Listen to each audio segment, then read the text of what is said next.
욥기 1장 20절부터 2장 7절까지 읽겠습니다. 욥이 일어나 겉옷을 찢고 머리털을 밀고 땅에 엎드려 경배하며 가로되 내가 모태에서 적신이 나와 싸운즉 또한 적신이 그리로 돌아가올지라. 주신 자도 여호와시오 취하신 자도 여호와시오니 여호와의 이름이 찬송을 받으실지니이다 하고, 이 모든 일에 욥이 범죄하지 아니하고 하나님을 향하여 어리석게 원망하지 아니하니라. 또 하루는 하나님의 아들들이 와서 여호와 앞에 서고 사단도 그들 가운데 와서 여호와 앞에 서니 여호와께서 사단에게 이르시되 네가 어디서 왔느냐. 사단이 여호와께 대답하여 가로되 땅에 두루 돌아 여기저기 다녀왔나이다. 여호와께서 사단에게 이르시되 네가 내 종 욥을 유의하여 보았느냐. 그와 같이 순전하고 정직하여 하나님을 경외하며 악에서 떠난 자가 세상에 없느니라. 네가 나를 격동하여 까닭없이 그를 치게 하였어도 그가 오히려 자기의 순전을 굳게 지켰느니라. 사단이 여호와께 대답하여 가로되 가죽으로 가죽을 바꾸오니 사람이 그 모든 소유물로 자기의 생명을 바꾸올지라. 이제 주의 손을 펴서 그의 뼈와 살을 치소서. 그리하시면 정령대면하여 주를 욕하리이다. 여호와께서 사단에게 이르시되 내가 그를 네 손에 붙이노라. 오직 그의 생명은 해하지 말지니라. 사단이 이에 여호와 앞에서 물러가서 욥을 쳐서 그 발바닥에서 정수리까지 악창이 나게 한지라. 욥의 불행은 천상어전의 대화에서 우연히 생긴 일이 아닙니다.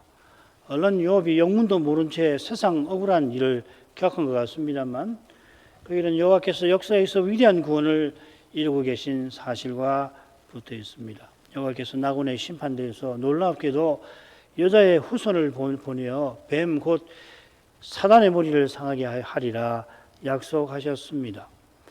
이 약속은 오직 창조주 여호와께서 언약을 저버린 인생을 극진히 사랑하신 사랑에서 나온 겁니다. 욥의 불행은 무엇보다 이 거룩한 사랑과 신비한 약속에 비추어 살펴야 합니다. 욥의 불행은 사단의 도발에 괜히, 즉 우연히 여호와께서 격동되셔서 생긴 게 아닙니다.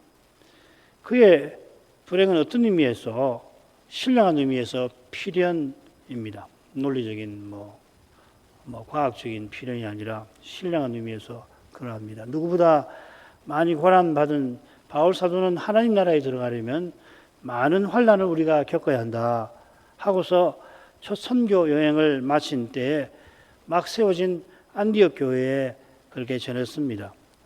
사도 자신이 얼마 전에 돌 맞아 죽었다 다시 살아나기도 했습니다.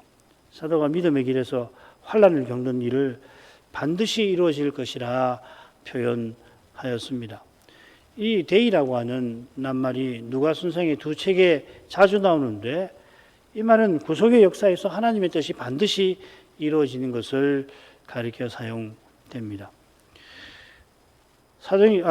누가복음 24장 44절 보면 또 이르시되 내가 너희와 함께 있을 때 너희에게 말한 바 곧 모세의 율법과 선지자의 글과 시편에 나를 가리켜 기록된 모든 것이 이루어져야 하리라 한 말이 이것이라. 밑줄 친 말이 데이라는 말을 번역한 겁니다.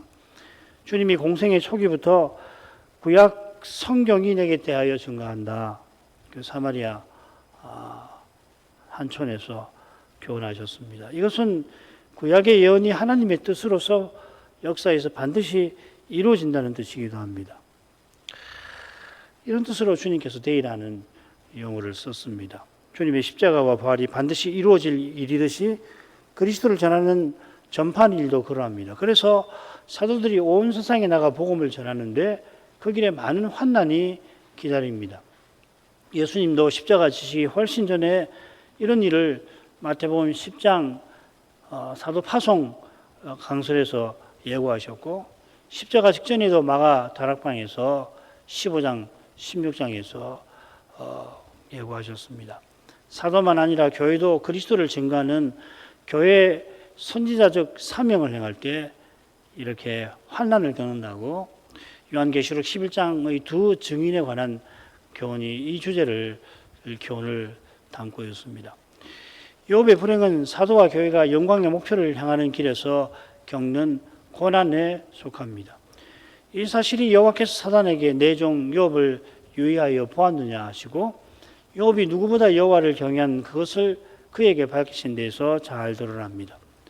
욥이 사단이 세상을 두루 다니는 이유가 여자의 후손을 찾아 시험하여 넘어지게 하는 데 있는데 욥의 시대에 욥만큼 사단의 표적이 될 만한 인물이 없었습니다.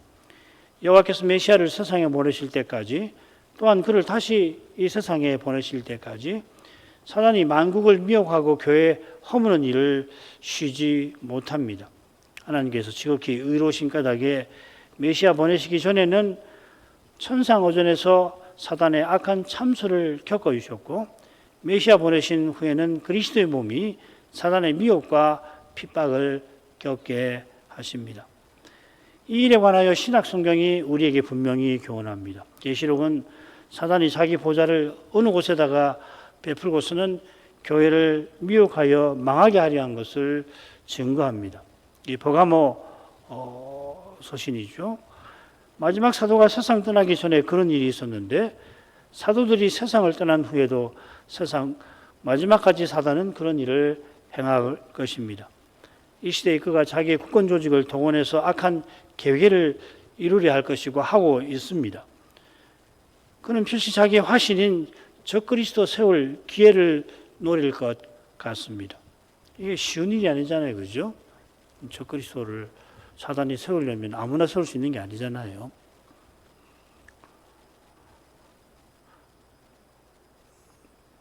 그가 등장하면 사단이 자기 보좌를 그에게 주고 심지어 그가 하나님이라 자기를 높이며 온 세상이 숭배하게 만들 건데 이러한 신비한 사실을 바울 사도가 증거하였습니다. 이 시대 참된 교회라면 특별히 이런 교훈을 깨닫기를 간절히 구하고 나가야 마땅할 것입니다. 저 옛날 욥이 겪은 불행을 통해서 우리는 사단의 악한 활동에 관하여 그 활동에 대한 여호와의 역사심에 관하여 살펴야 할 것입니다. 그가 얼마나 잔혹하고 교묘한 방식으로 욥을 공격하는가 살필 때에 욥의 인내가 하나님의 신실하심에 있음을 철저히 깨달아 갈 것입니다. 바로 거기에 우리가 이 시대를 살아가는 신령한 지혜도 있는 것입니다. 지난 시간에 이어서 20절부터 22절입니다. 욥이 일어나 겉옷을 찢고 머리털을 밀고 땅에 엎드려 경배하며 가로되 내가 모태에서 적신이 나와 싸운즉 또한 적신이 그리로 돌아갈지라. 주신 자도 여호와시요 취하신 자도 여호와시오니 여호와 이름이 찬송을 받으실지니라 하고 이 모든 일에 욥이 범죄하지 아니하고 하나님을 향하여 어리석게 원망하지 아니라. 욥이 실로 위대한 인물이지만 큰 불행에 망연자실하지 않을 수 없었을 텐데 놀랍게도 그가 이내 하나님을 경배합니다. 이것은 그가 늘 하나님을 가까이 하며 살아간 것을 가리킵니다. 기쁠 때나 슬플 때나 여호와의 이름을 부르며 산다 하더라도 욥만큼 큰 불행을 당할 경우에 당하는 그 순간은 사람으로서는 견디지 못하는 법입니다. 욥은 한 가지 불행만도 견디기가 힘들 정도였을 텐데 마침내 자식마저 다 잃고 맙니다. 더 불행해질 수 있을까 싶을 정도로 불행의 수렁 바닥까지 추락하였습니다. 물론 그가 겪을 고난은 그보다 더 깊습니다만은 이미 그가 겪은 불행은 벌써 범상치를 않습니다. 그런 점에서 욥의 경배는 비상합니다. 욥이 경배하는 과정과 태도가 흥미롭게 기술되어 있습니다. 일어나 겉옷을 찢고 머리털을 밀고 땅에 엎드려 경배하며. 욥이 일어난 건 엎드려 경배하기 위함일 겁니다. 종이 사자로서 와서 흉한 소식을 전할 때 그는 부족장이니까 부족장의 높은 위에 앉아 있었을 것입니다. 어쩌면 소식을 전해 듣고 특별히 마지막 소식을 전해 듣고는 풀썩 주저앉았을지도 모릅니다.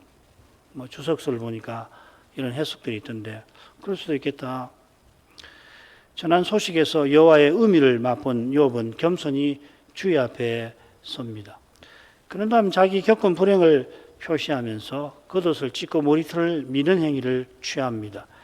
이 옷을 찢는 행위는 성경에서 맨 처음 요셉의 일에 나오죠. 루벤이 요셉이 구덩이에 없는 것을 보고 옷을 찢고 슬퍼했고, 아버지 야곱이 아들들의 거짓말에 속아서 그 피 묻은 채색 옷을 보고는 아들 요셉이 짐승에게 찢겨 죽은 줄 알고 역시 그리하였습니다. 머리털을 미는 행위는 나라가 망하는데 종종 나옵니다. 욥의 슬픔이 그만큼 깊고 컸습니다. 슬픔을 표시하는 행위가 일어나 경배하는 그 행위들 가운데 나오는 점에 주목할 만하죠. 그가 여호와 앞에서 자신의 현실을 살핀 것입니다. 사람은 이런 경우 대부분 현실의 어려움에 사로잡히기가 쉽습니다. 이는 그만큼 당한 일이 힘든 것인 동시에 인생이 그만큼 자기 중심적인 사실을 드러냅니다. 고통만큼 인생에게 생생한 게 별로 없을 겁니다. 쾌락의 극치라는 표현을 쓰곤 합니다만은 그런 것은 아주 잠시입니다. 반면에 고통은 매우 구체적인데 이런 경우, 그러니까 욥이 무슨 물리적으로 무슨 타격을 직접 받은 건 아니지만 이런 경우에 그야말로 심장이 도려지는 것 같은 아픔을 사람은 느끼는 것입니다. 아픔을 견디기가 너무 힘든 나머지 거기서 벗어날 생각에 사람은 사로잡히니까 너무 극한이면 본능적으로 그걸 피할 길을 찾는 거 아니에요? 괴로운 현실을 벗어나려는 절실한 상태에 갇힙니다. 슬픔이 밀려올 때 하나님을 불렀더라도 이만한 상태에 이르면 기도가 이미 탄식으로 바뀌고 탄식은 신음으로 이어집니다. 스스로는 기도하지 못하는 상태에 떨어집니다. 신음인지 신음하면서 기도하는지 자기도 헤아릴 수 없는 상태 말이에요. 그런 상태에서도 택하신 신자 안에서 성신님이 그를 위하여 간구하시는 것입니다. 이게 믿음의 신비에 속합니다. 욥이 선자 같은 인물이라 고난이 깊어질 때 필시 이런 신비한 경험 가운데 들어갔을 것 같습니다. 그런데 놀랍게도 그가 큰 불행이 잡히던 그 순간에 여호와를 경배합니다. 이게 욥의 믿음의 위대함일 텐데 그 위대함이 하나님 은혜에 속한다는 이 사실이 그가 이어 겪는 경험들을 통해서 생생하게 드러날 것입니다. 욥이 경배하며 가로되 했으니까 21절은 우리 번역대로 기도겠죠. 그죠? 이 욥기에서 욥의 기도를 꼭 나올 때마다 주목해서 읽으면 도움이 될 겁니다. 욥은 자기가 적신으로 와서 돌아갈 것을 아닙니다. 적신은 벗은 몸 아닙니까? 인생이 세상에 날 때 벗은 몸으로 어머니 태에서 나옵니다. 이는 인생이 아무것도 가진 것 없는 상태로 세상에 나는 걸 가리키겠죠.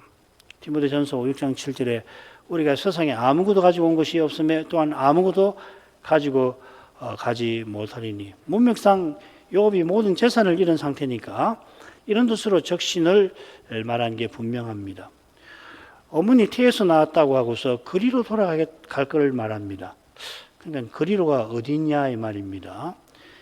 이것은 자기가 잉태하지 않은 상태, 자기가 존재하지 않았던 상태로 돌아간다는 뜻일지도 모릅니다. 이 표현이 욥이 만든 것인지 당시 사람들이 관용적으로 쓰는 것인지 저로서는 확인할 길이 없습니다. 혹시 후자라 하더라도 욥은 그저 죽어서 존재하지 않던 상태를 말하는 게 아닐 겁니다. 그는 부활신앙을 가졌습니다.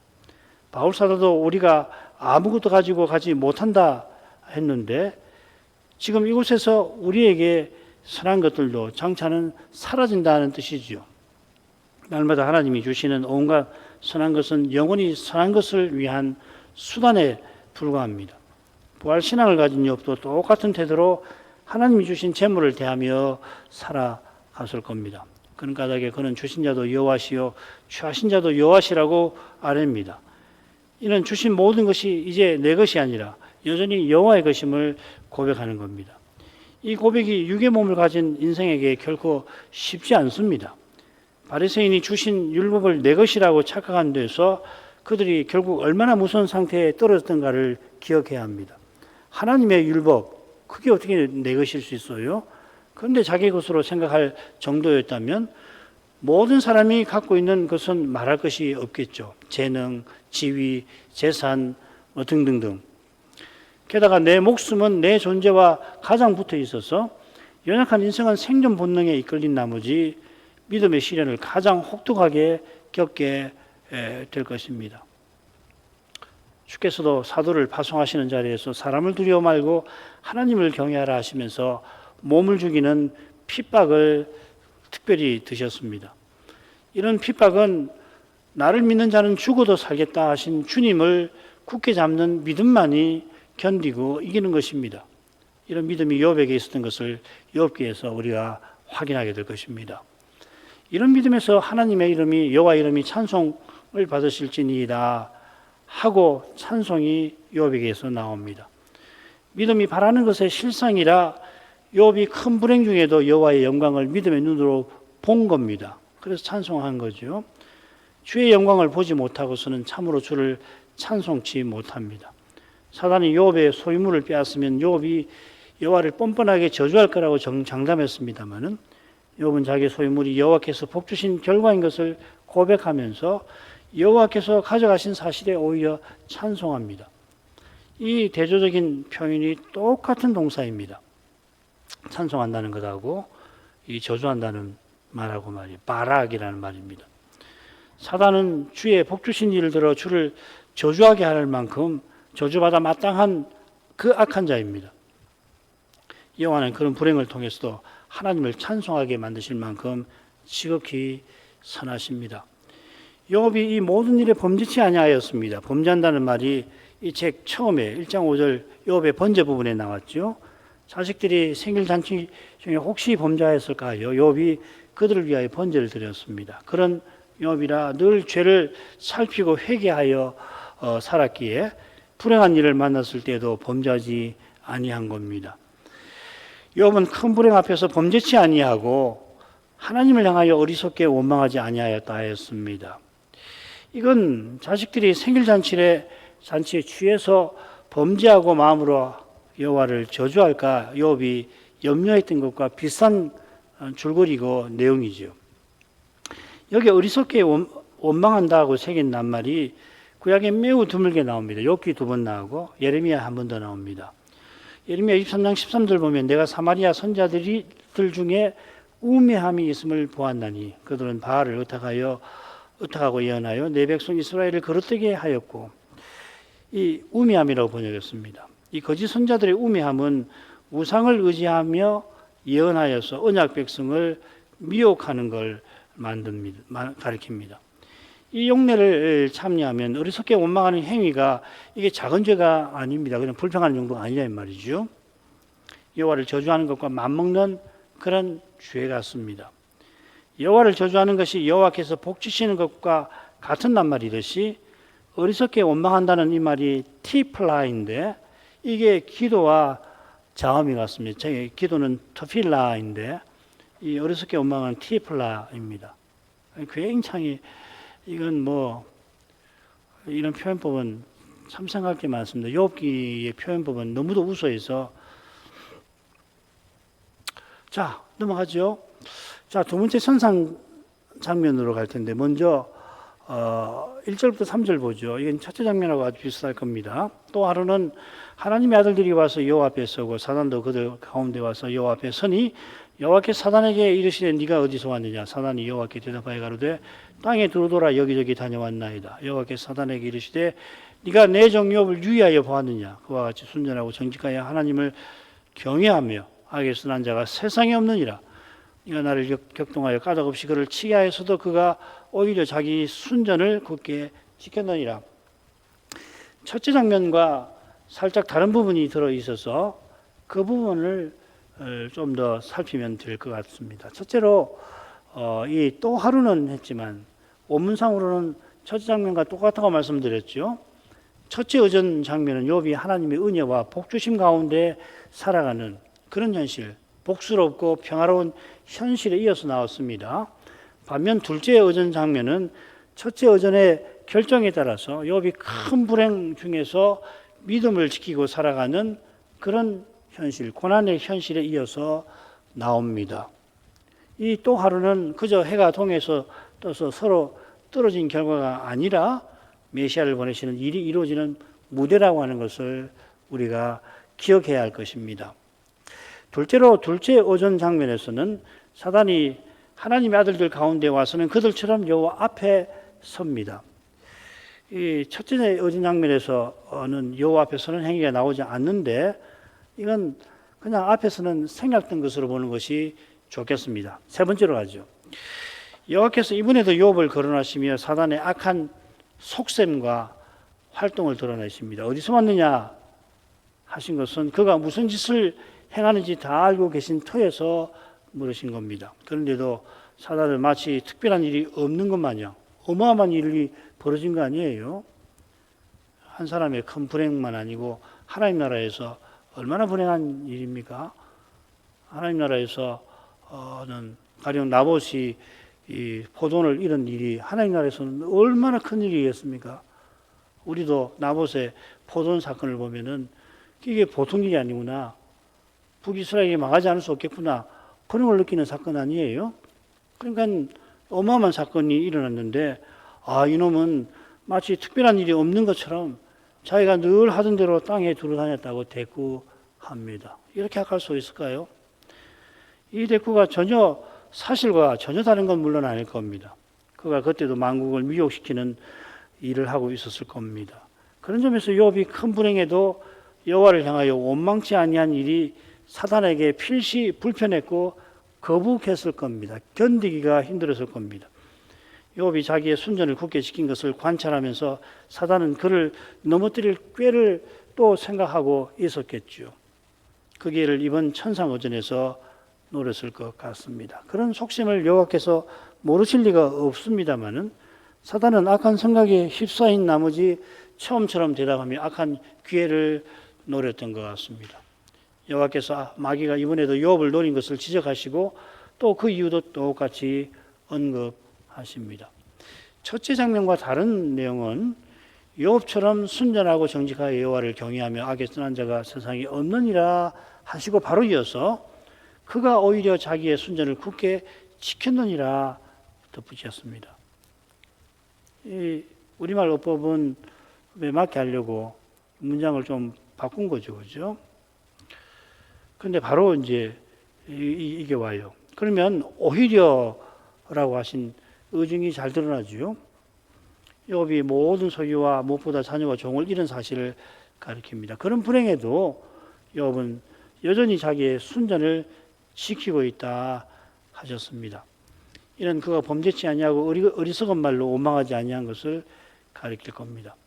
마지막으로 여호와께서 첫째 어전 결정에 관하여 언급하시면서 사단의 악한 것을 지적하십니다. 네가 나를 격동하여 까닭없이 그를 치게 하였어도 사단이 여호와를 격동하였다. 여기 이제 번역된 말이 수트라고 하는 말입니다. 이 한글 사전을 보면 이 격동은 몹시 흥분하여 충동을 느끼게 함 이렇게 뜻풀이가 되어 있어요.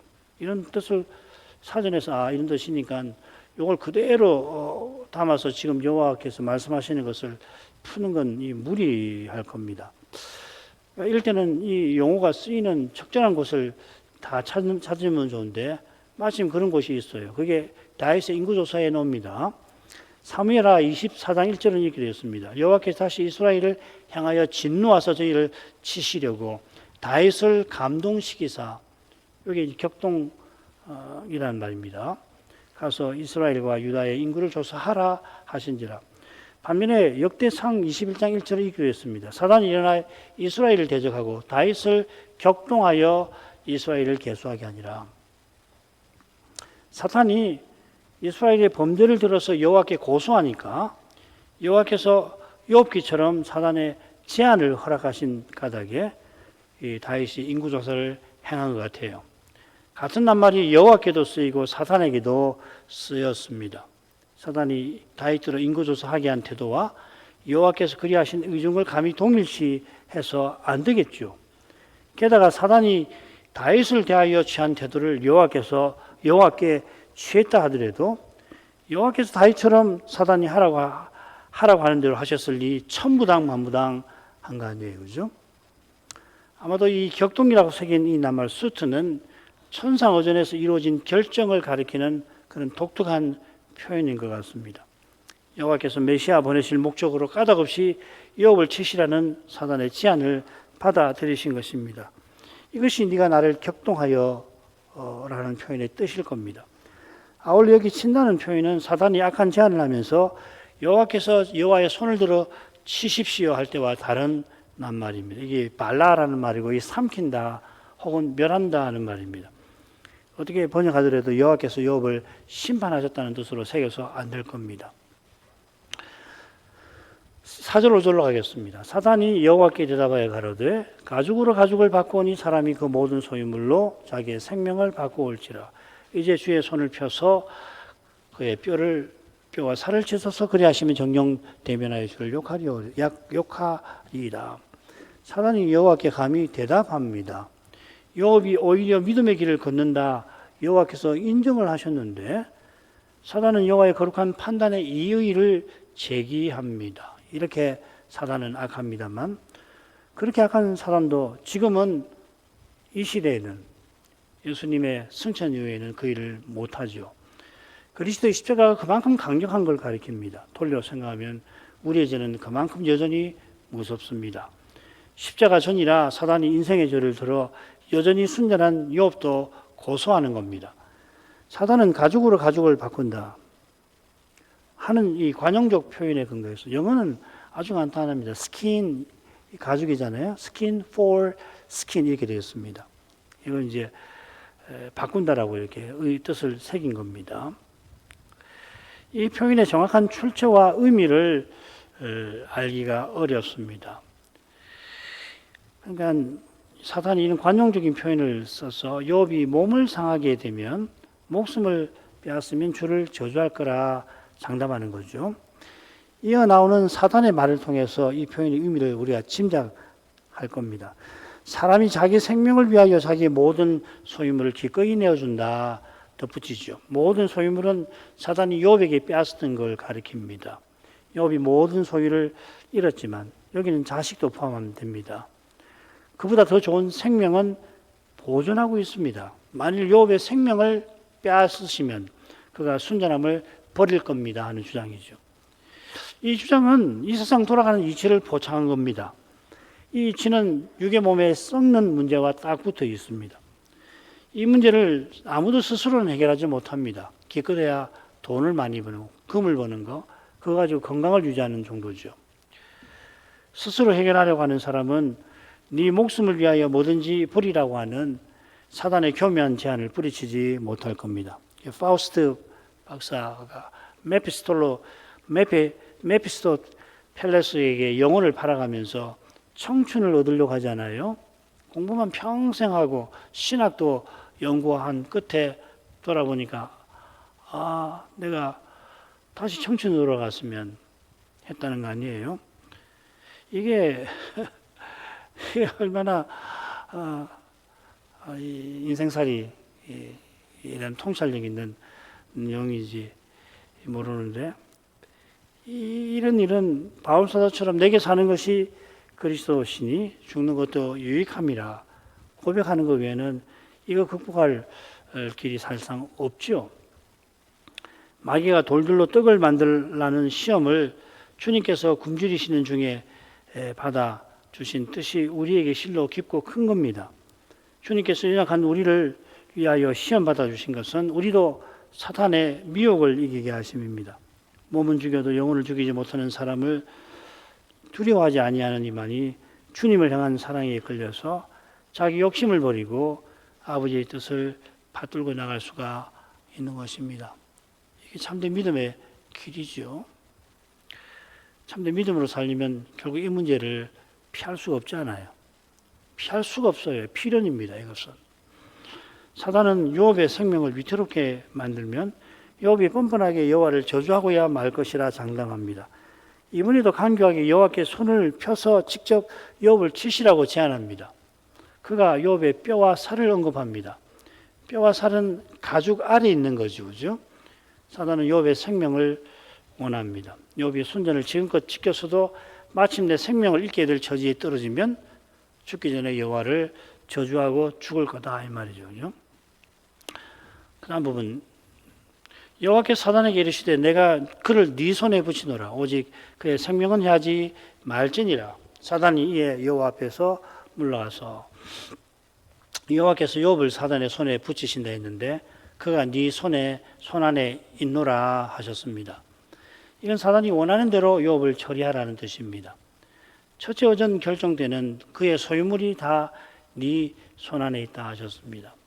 이 사실에 근거해서 사단은 무슨 일을 했냐면 욥의 자식들을 다 죽여버리고 그의 많은 종들도 죽여버렸죠. 내 손 안에 있다는 말이 그 말입니다.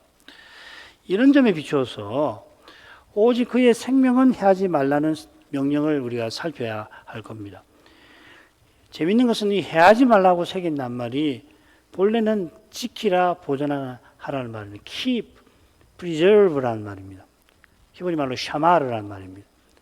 동산을 지키라, 성막을 지키라 할 때 그 말입니다. 욥이 자기 생명을 지키려고 모든 소유를 기꺼이 버린 거라고 사단이 주장했는데 사단의 손에 욥을 두신다 하시고서는 욥의 생명을 네가 지켜라고 하십니다. 이게 어색하니까 해하지 말라고 자연스럽게 새긴 것 같아요. 여호와의 명령이 만일 이런 뜻에 그친다면 사단의 주장이 들어 옳은 데가 있다고 인정하신 것이 되지 않겠습니까? 지금 생명이 지금 관건 아니에요, 그죠? 생명을 빼앗으시면은 저주할 겁니다. 그랬는데 생명은 해치지 말아라. 그렇게 한다면 사단 네 주장이 옳은 데도 있다는 걸 인정하고 네 주장도 될까 겁이 나니까 생명은 해치지 말라. 그렇게 말씀하신 것인가? 이 말이죠. 그건 아니겠죠, 그죠?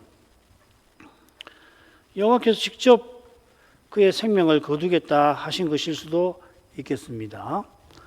이 명령을 내리신 그 의중이 뭔가를 알려면은 욥이 극심한 질병에도 범죄치 아니하고 바로 죽지 아니한 후에 그가 얼마나 극심한 고난을 겪는지를 살펴야 할 겁니다. 욥이 악창에 걸려서 수개월 극심한 고통을 맛봅니다. 이 욥기 7장 3절 보면은 친구들하고 변론할 때 여러 달을 내가 악창을 앓고 있다는 이야기를 하거든요.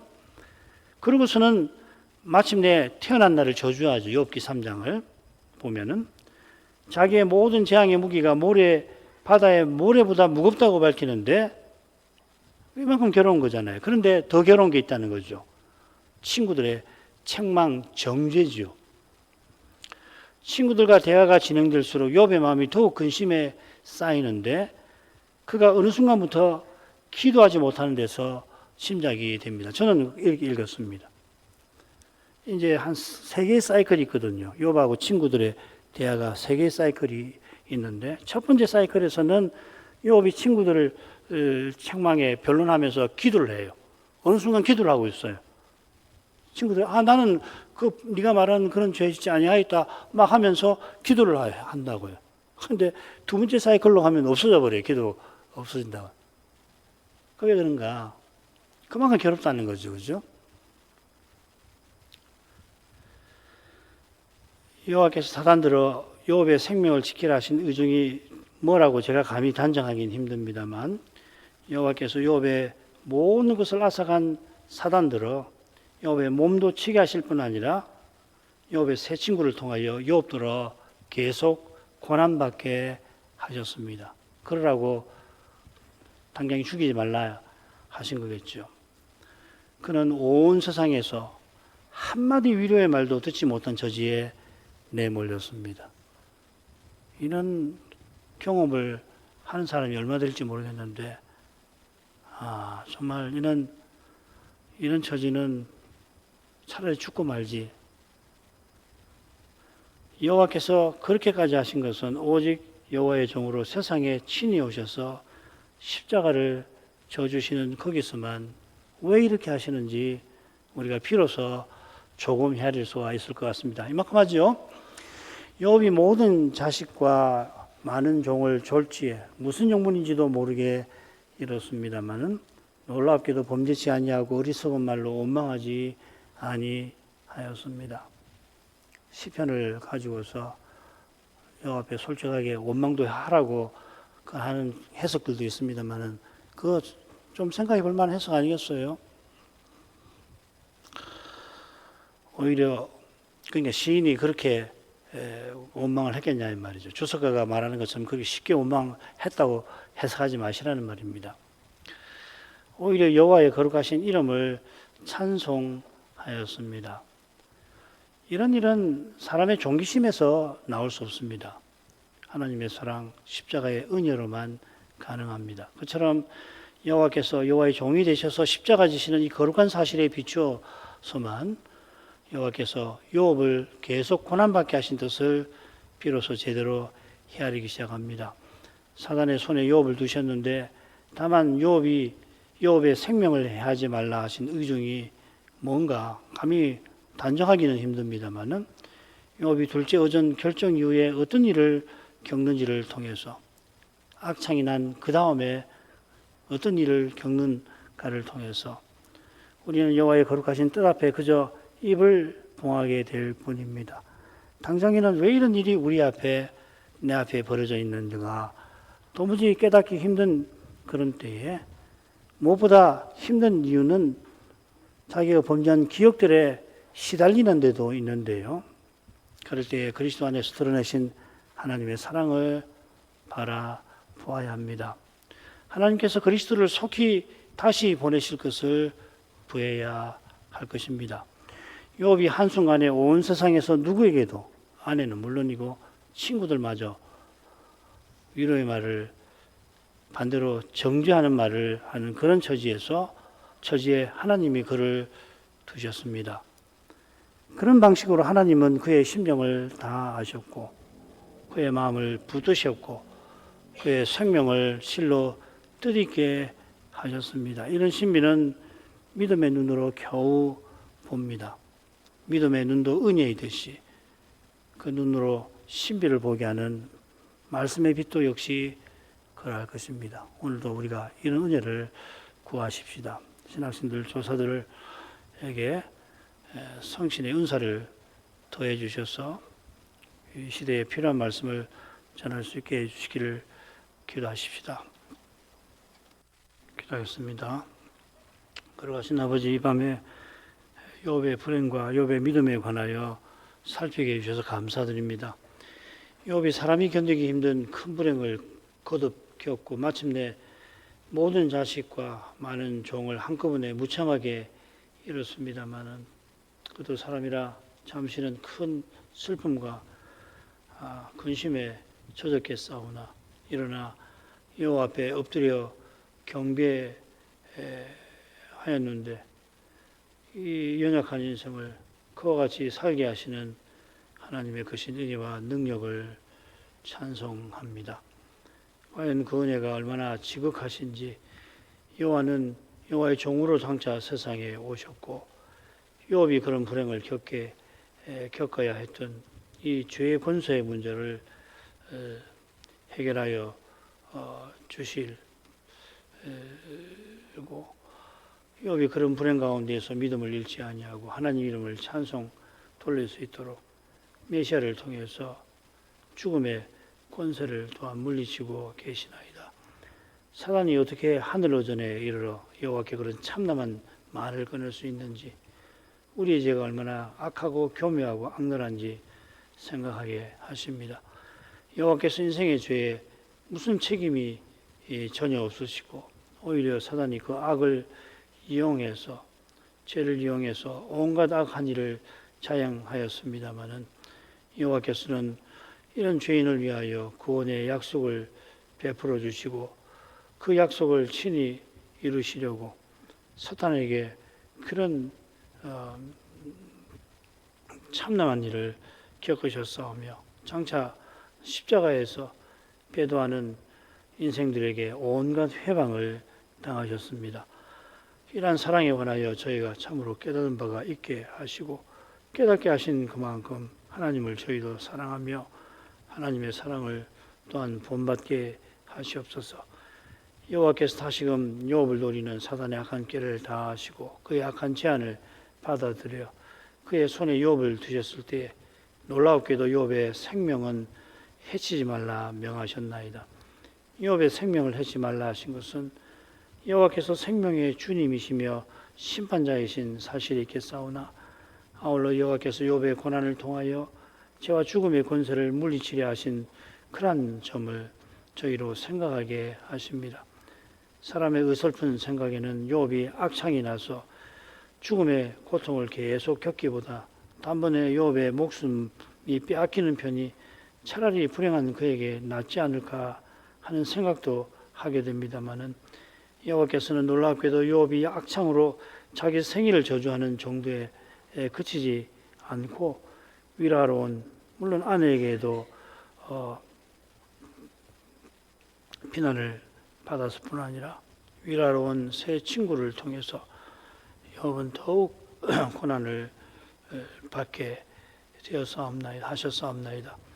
친구들이 불행한 욥을 위로하러 왔다가 욥의 모습과 그의 말을 듣고는 그를 재판하고 책망하고 비난하였습니다.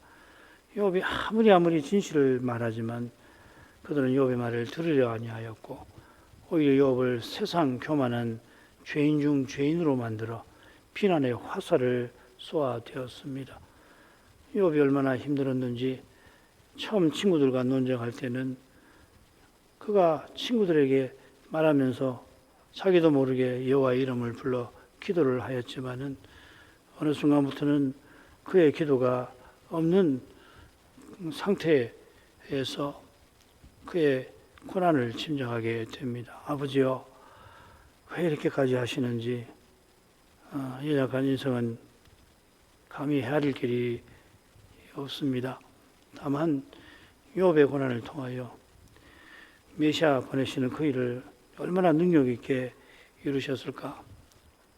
고난당하는 욥을 어떠한 사랑으로 그를 살피셨을까를 생각하게 하십니다. 그리스도께서 다시 오시는 그 일도 비슷한 방식으로 이루신다 하고 배웠습니다. 하나님의 거룩하심을 깨닫게 해주시고 깨닫게 하신 만큼 욥처럼 고난 중에도 하나님을 찬송할 수 있도록 바울과 실라가 실로 억울하게 빌립보 감옥에 던졌을 때 그 캄캄한 감옥에서 몸을 추스른 후에는 하나님의 이름을 부르고 찬송하였던 것처럼 저희도 그와 같은 심정에 이르게 해 주옵소서. 욥이 자기가 비참하게 죽은 후에도 구속주를 배울 것을 고백한 것처럼 저희도 다시 오시는 주님을 간절히 바라보며 날마다 주와 함께 살아갈 수 있게 해 주옵소서. 예수님 이름으로 기도합니다. 아멘.